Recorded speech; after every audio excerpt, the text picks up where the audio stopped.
Umaga sa lahat, mga kagimat, mga loy agimat. Ito mayroon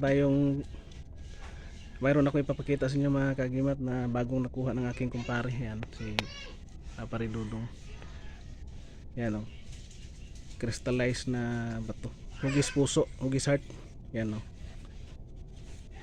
Ito rin nakakuha niya sa ilalim ng tubig doon sa ilog. Yan mga kagimat.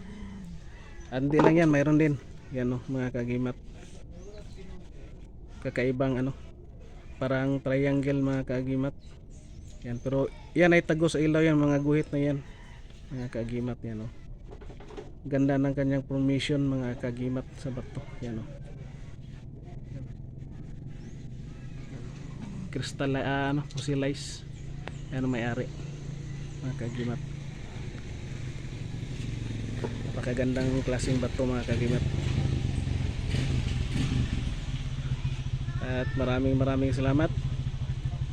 Please subscribe, like, comment kung magustuhan yung video na ito.